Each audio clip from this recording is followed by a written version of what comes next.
Hi, it's Mr. Ta, and I'll be reading Night of the Gargoyles with you. While I read, I may ask you a thinking question or two to help you do your best thinking. After I'm done, you should write your answers in your online reading response journal as a read aloud response. Remember, you can always watch the video again if you need to. And now, Night of the Gargoyles by Eve Bunting, illustrated by David Weisner. Gargoyle. A waterspout in the form of a grotesque human or animal figure projecting from the roof or eaves of a building.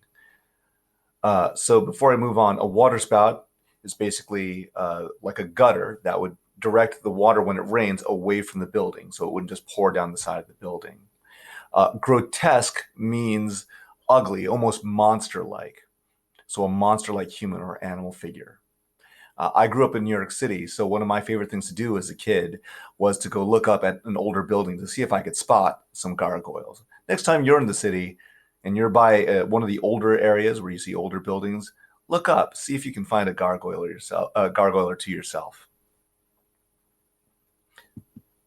Night of the Gargoyles. Eve Bunting in this book imagines what it would be like if the gargoyles were to come to life. So as you listen to the book, I want you to ask yourself, would you want to write, what kind of story could you write like this as well, where something that isn't really alive comes to life?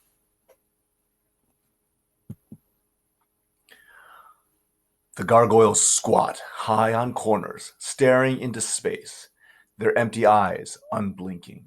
To squat means to sit sort of crouched over.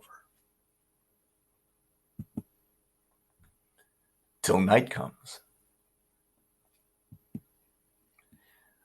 Then there is movement in the shadowy corners as the gargoyles creep on stubs of feet along the high ledges and peer, nearsighted, into rooms where mummies lie in lion boxes, long and thin as coffins, ribboned round with painted boats and figures dark as night.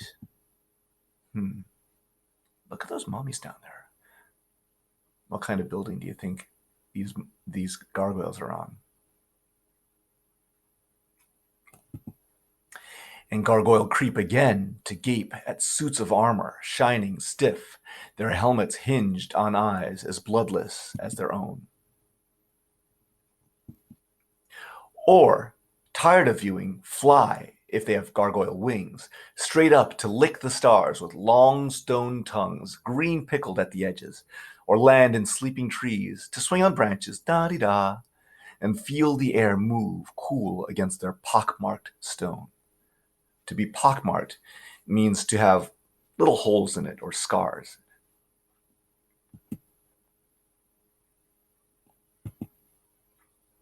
Then down they swoop to where a fountain splashes dark, the water spitting from a cherub's mouth. They gargoyle hunt around the rim and gargoyle grunt with friends from other corners who have come for company. They grunt of what they've seen and where they've been. How hot the corners when the sun is high, especially the ones beside the clock. How noisy, too. They grump of summer passing and the rain that pours in torrents through their gaping lips and chokes their throats with autumn's leaves. Torrents, by the way, means large amounts of water, like a flood.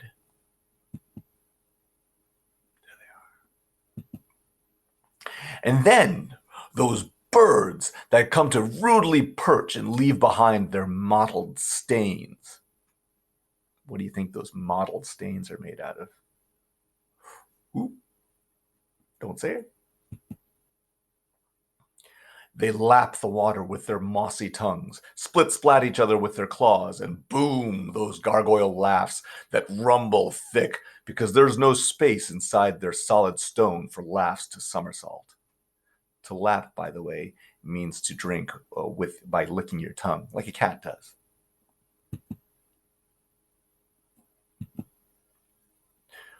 A watchman hurries by and checks the sky for thunder. He's seen the gargoyles huddled there before, and once he told the man behind the frosted door and heard him snort his disbelief. Gargoyles indeed, you're seeing things. So now he checks the sky to hide his fear.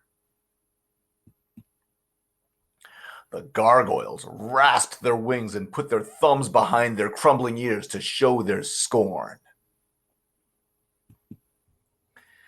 They have no love of humans who have made them so and set them high on ledges where dark pigeons go.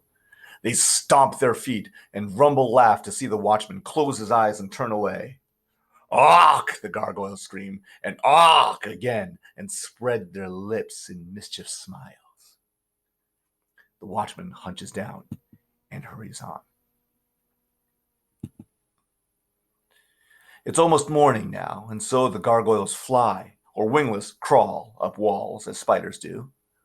They take their corners quietly and stare, their empty eyes unblinking, till night comes. And that's Gargoyles by Eve Bunting. Now, when you read that story, obviously, some things in that story could actually happen. They're realistic, and some things are only things that could happen in the imagination. You may have read a book like this at one time or seen a movie like this at one time where inanimate objects or things that aren't alive actually come to life. Think about some of the books that you've read that have done that. When you are writing in your writer's notebook today, ask yourself if you had to write a story about an inanimate object that came to life, what would you write about? It's fun to think about what would happen if an everyday object or something in the world that isn't alive came to life and how people would respond to it if they saw it, just like the night watchman did with the gargoyles. It's an interesting idea, and I hope you have a lot of fun with it. Until next time, I'm Mr. Ta.